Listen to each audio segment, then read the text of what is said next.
আজকের বিষয় অটোমান সাম্রাজ্য ও বলকান জাতীয়তাবাদ। পঞ্চদশ, ষোড়শ ও সপ্তদশ শতক এশিয়া, আফ্রিকা ও ইউরোপের বিস্তীর্ণ অংশে অটোমান সাম্রাজ্য বিস্তার লাভ করেছিল। কিন্তু অষ্টাদশ শতকে এই অটোমান তুর্কি সাম্রাজ্য নানা কারণে বিপর্যস্ত হয় বা তাদের সাম্রাজ্যের ভাঙন দেখা যায়। কিন্তু কেন তাদের এই সাম্রাজ্য ভাঙন দেখা গেল? কারণ হচ্ছে তুর্কি সাম্রাজ্য শাসিত হতো সেই মধ্যযুগীয় কুসংস্কার আর রক্ষণশীলতার বেড়া জালে আবদ্ধ ছিল তাদের শাসন ব্যবস্থা।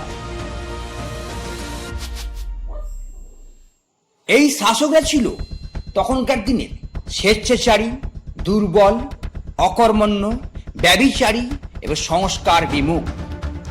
পাশ্চাত্য সভ্যতা সংস্কৃতি তাদেরকে স্পর্শ করতে পারেনি। না রাজনৈতিক, না সামাজিক, না সাংস্কৃতিক, না গণতান্ত্রিক রীতিনীতি, কোনোটাই তারা যুগের সাথে তাল মিলিয়ে চলতে পারেনি।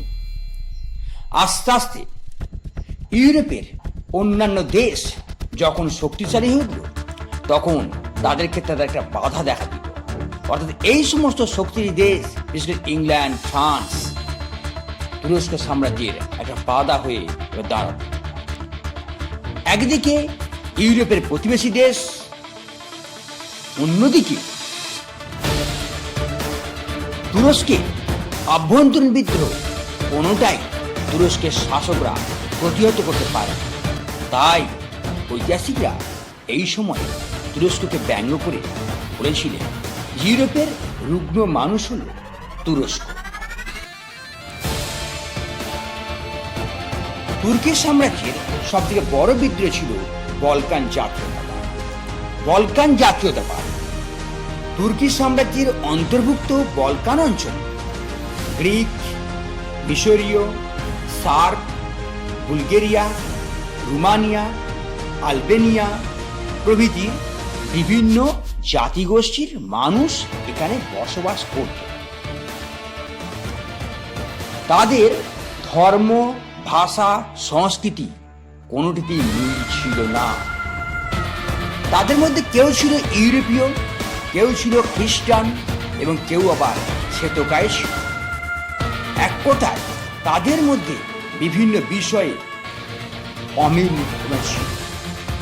আবার শাসক অর্থাৎ তুর্কি সাম্রাজ্য, তুর্কি শাসকরা তারা ছিল এশীয়, আবার ইসলাম ধর্মাবলম্বী। তাই শাসক ও শাসিতের মধ্যে সম্পর্ক ছিল তিক্ত ও খুব খারাপ।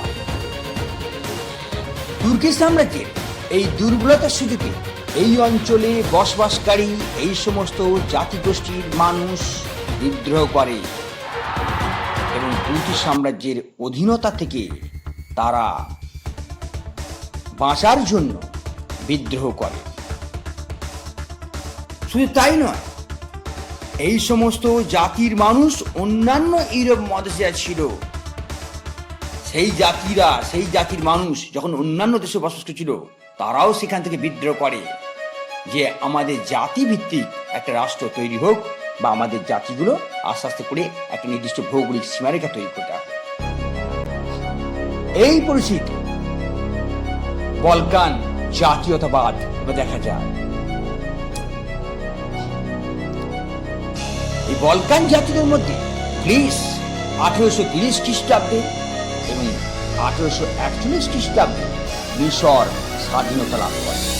অর্থাৎ 1830 খ্রিস্টাব্দে গ্রিস স্বাধীন হয় আর 1841 খ্রিস্টাব্দে মিশর স্বাধীনতা লাভ করে। এবার আসা যাক যে গ্রিস কেমন ছিল বা গ্রিসের সভ্যতা কেমন। বলা হয়ে থাকে যে প্রাচীন ইউরোপীয় সভ্যতার লীলাভূমি বলা হয় গ্রিসকে।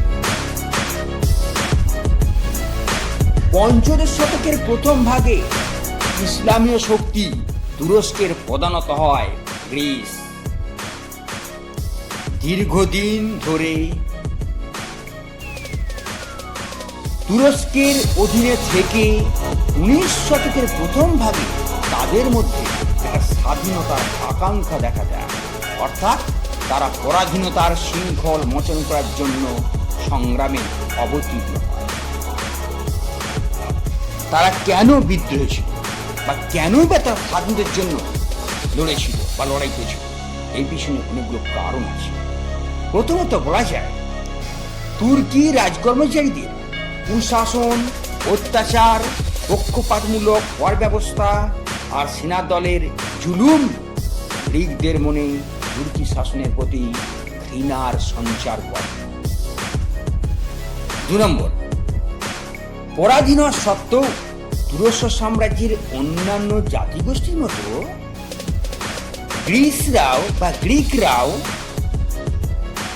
ধর্মচারণ, শিক্ষা ব্যবস্থা, ব্যবসা বাণিজ্য, সরকারি চাকরির ক্ষেত্রে বেশ কিছুটা সুযোগ সুবিধা লাভ করেছিল।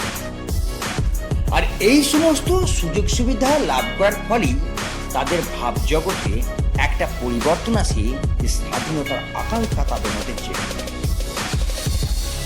দ্বিতীয়ত বলা যায় যে অষ্টাদশ শতকের শেষ ভাগে গ্রিক কবি, সাহিত্যিক ও ঐতিহাসিকদের চেষ্টায় গ্রিকদের মধ্যে এক ধরনের একটা নবজাগরণ বা নবজাগরণ দেখা দেয় তাদের মধ্যে। কারণ এই সমস্ত ঐতিহাসিকরা গ্রিসের যে প্রাচীনকালে যে কৃষ্টি, সেই সভ্যতা, সেই সাহিত্য বা তাদের যে সমস্ত গৌরবের দিকগুলো সাধারণ মানুষের মধ্যে তুলে ধরে। এদের মধ্যে উল্লেখযোগ্য হল পণ্ডিত কোরায়েস এবং কবি রিগাস। চতুর্থত, ফরাসি বিপ্লব প্রসূত যে সমস্ত ভাবধারা, এই ভাবধারাও গ্রিসের মানুষকে প্রভাবিত করে। ঠিক এই পরিস্থিতিতে গ্রিসে সৃষ্টি হয় একটা গুপ্ত সমিতি, যার নাম হচ্ছিল হেটাইরিয়া ফিলিকে।